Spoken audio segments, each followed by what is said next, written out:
This is SARS-CoV-2. It belongs to the family of coronaviruses, named from the clown-like spikes on their surfaces.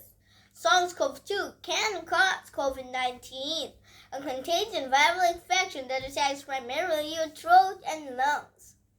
What actually happens in your body when you contract the coronavirus? What exactly causes your body to develop pneumonia? And how would a vaccine work? The coronavirus must infect living cells in order to reproduce. Let's have a closer look. Inside the virus, genetic material contains the information to make more copies of itself. A protein shell provides a hard protective enclosure for the genetic material as the virus travels between the people it infects. An outer envelope allows the virus to expand cells with the merging of the cell's outer membrane. Projecting from the envelope are spikes of protein molecules. Both are typical influenza virus and the new coronavirus use the spikes like a key to get inside the cell in your body, where it takes over the cell's internal machinery, repurposing it to build the components of the new viruses. When an infected person talks, coughs, or sneezes, droplets carrying the virus then land in your mouth, your nose, or in your moving to your lungs. Once inside your body, the virus comes in contact with cells in your throat, nose, or lungs. One spike of the virus inserts into a receptor molecule on your healthy cell membrane like a key and a lock. This action allows the virus to get inside your cell. A typical flu virus will travel inside a sac made from your cell membrane to your cell nucleus that has its own genetic material. The coronavirus, on the other hand, it doesn't need to enter the whole cell nucleus. It can directly access parts of the whole cell called ribosomes. Ribosomes use genetic information from the virus to make viral proteins, such as the spikes in the virus surface. A packaging structure in your cell then carries the spikes in vesicles which merge with your cell's outer layer, the cell membrane. All the parts needed to create a new virus gathered just beneath your cell's membrane. Then a new virus begins to bud out from the cell's membrane. Now, with the virus spreading in your body, how can you develop pneumonia symptoms? For this, you have to look at your lungs. Each lung has separate sections called lobes. Normally, as you breathe, air moves freely from your trachea and windpipe, then through large tubes called bronchi, through small tubes called bronchioles, and finally into tiny sacs called alveoli. Your airways into alveoli are flexible and springy. When you breathe in, each air sac inflates like a small balloon.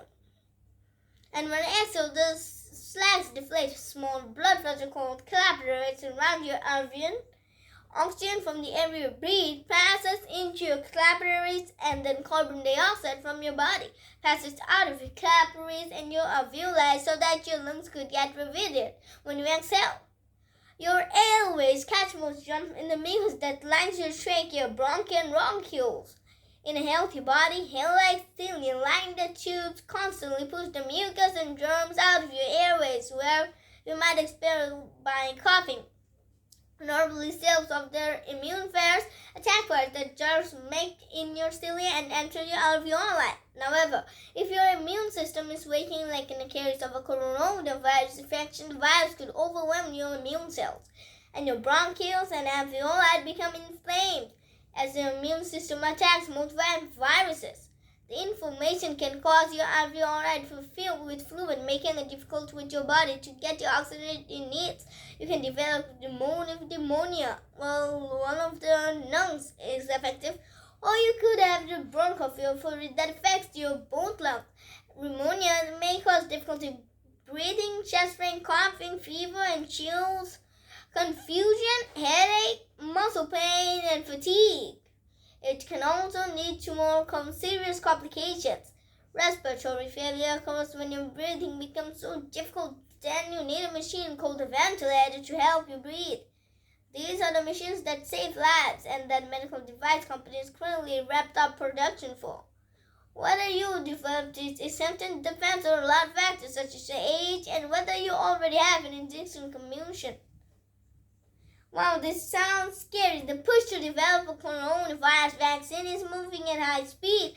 Studies of other coronaviruses led most researchers to assume that people who have required a SARS-CoV-2 infection could be protected from reinfection for a period of time.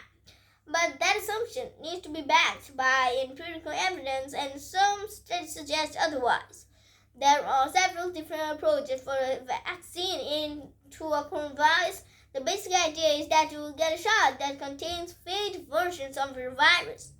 The vaccine would expose your body to a version of the virus that is too weak to cause infection, but just strong enough to stimulate an immune response.